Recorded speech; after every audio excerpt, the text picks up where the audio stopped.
warahmatullahi wabarakatuh. Perkenalkan, nama saya Sri Mawarningsih dari Fakultas Keguruan dan Ilmu Pendidikan, Program Studi Pendidikan Guru Sekolah Dasar Universitas PGRI Yogyakarta. Sebelumnya, saya ingin berterima kasih kepada Bapak Beni Dwi Lukito Aji, MPD, yang sudah memberikan tugas vlog ini. Dalam vlog ini, saya mengusung tema menjaga lingkungan hidup di sekitar tempat tinggal kita. Apa saja sih manfaatnya? Bagaimana sih caranya? Mari kita simak videonya.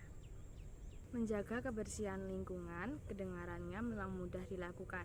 Namun dalam penerapannya terkadang masih banyak kendala. Manusia yang berkualitas bukan dilihat dari segi pendidikan dan perilakunya sehari-hari saja. Namun dapat dilihat dari bagaimana orang tersebut memperlakukan lingkungan sekitar tempat tinggal mereka. Tempat yang tertata rapi dan bersih akan terlihat kondusif jika nyaman dengan kondisi lingkungan sekitarnya tersebut. Rumah merupakan tempat di mana kita menemukan kenyamanan, kedamaian, dan ketenangan. Nyaman atau tidaknya sebuah tempat tinggal terkadang ditentukan oleh faktor kebersihannya. Lingkungan yang bersih tidak hanya membuat siapapun yang memandangnya menjadi merasa nyaman.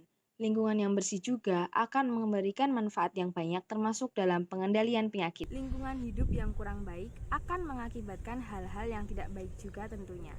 Karena kita tahu bahwa lingkungan yang kotor adalah sarang dari banyak bibit penyakit. Pastikan bahwa rumah yang kita tinggali atau kita huni bebas dari serangga dan hewan perengat seperti tikus dan insekta. Lalu, bagaimana cara atau upaya yang bisa kita lakukan untuk menjaga lingkungan di sekitar tempat tinggal kita? Mari kita simak videonya. Yang pertama, mulai dari lingkungan rumah. Hal paling sederhana yang bisa kita lakukan untuk selalu menjaga kebersihan lingkungan rumah adalah dengan menjaga kebersihan rumah dan halaman. Karena kebersihan rumah dan halaman akan membuat kita menjadi lebih terbiasa untuk membersihkan lingkungan lainnya. Pastikan kita selalu menyapu rumah setidaknya 2 kali sehari, serta menyapu halaman rumah setidaknya 2 kali dalam seminggu. Yang kedua, tidak merusak tanaman sekitar. Dengan selalu menjaga dan merawat tanaman, maka tindakan kita ini termasuk menjaga lingkungan alam. Pada hakikatnya, tanaman-tanaman ini sangat bermanfaat sebagai penyerapan karbon dioksida dan mengeluarkan oksigen yang cukup untuk manusia. Dampak jika kita tidak menjaga tanaman sekitar adalah membuat lingkungan jadi kering, merusak keindahan lingkungan, mempersedikit jenis tanaman tersebut, dan berkurangnya media penyerap CO2 dan air. Lalu, sikap apa saja yang menunjukkan kepedulian terhadap tumbuhan sekitar? Tidak merusak tumbuhan karena tumbuhan juga makhluk hidup ciptaan Tuhan. Merawat dan menjaga tumbuhan, tidak menebang pohon sembarangan, melestarikan tumbuhan agar tidak punah, dengan melakukan reboisasi atau yang lainnya, serta menyiram tanaman. Selanjutnya, tidak membuang sampah sembarangan dan melakukan pengelompokan sampah. Mulai dari diri sendiri, usahakan untuk tidak membuang sampah sembarangan. Selalu menyediakan tempat sampah di lingkungan sekitar tempat tinggal. Pisahkan kategori sampah anorganik, organik, dan sampah lainnya.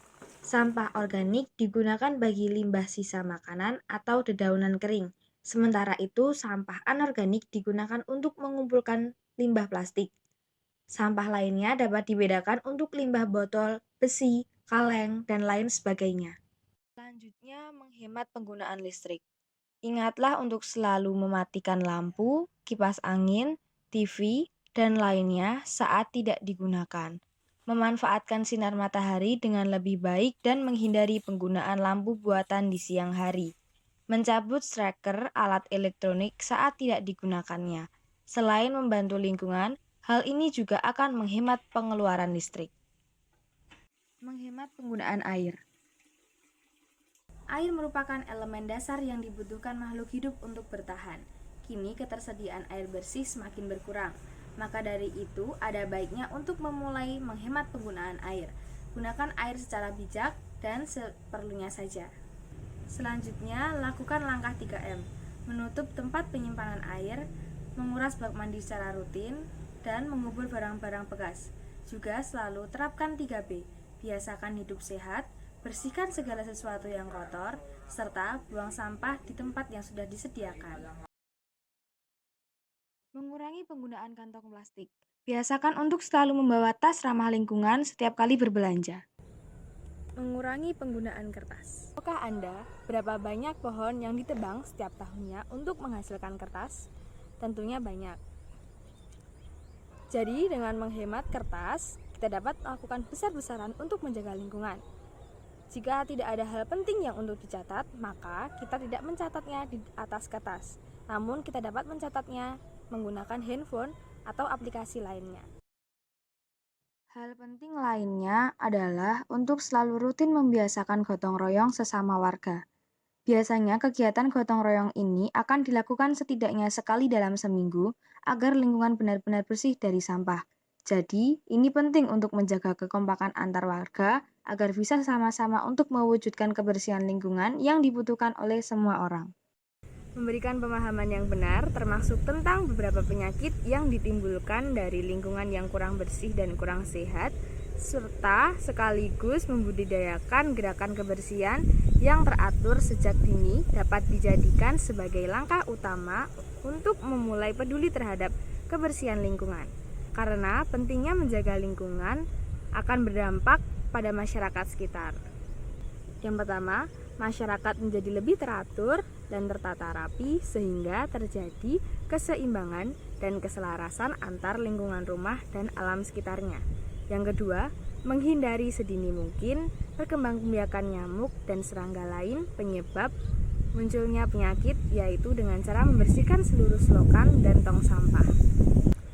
Yang ketiga, terhindar dari serangan polusi udara yang di dalamnya terdapat efek buruk dari radikal bebas. Yang keempat, membuat penghuni atau masyarakat dapat lebih konsentrasi dalam beraktivitas sehari-hari, termasuk beradaptasi dan bersosialisasi dengan orang lain. Yang kelima, agar dapat mendidik anak akan usia dini agar kelak dewasa nanti dapat terbiasa menjaga lingkungan hidup agar selalu bersih dan tertata rapi.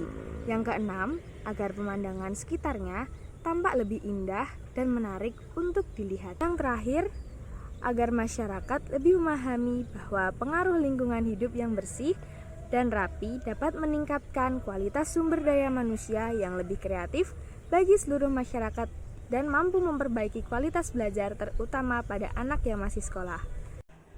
Baik, beberapa contoh tadi adalah upaya saya dalam menjaga lingkungan hidup di sekitar tempat tinggal saya. Semoga video ini dapat bermanfaat untuk kita semua dan jangan lupa untuk selalu menjaga lingkungan hidup di sekitar tempat tinggal kita. Sampai jumpa di video selanjutnya. Wassalamualaikum warahmatullahi wabarakatuh.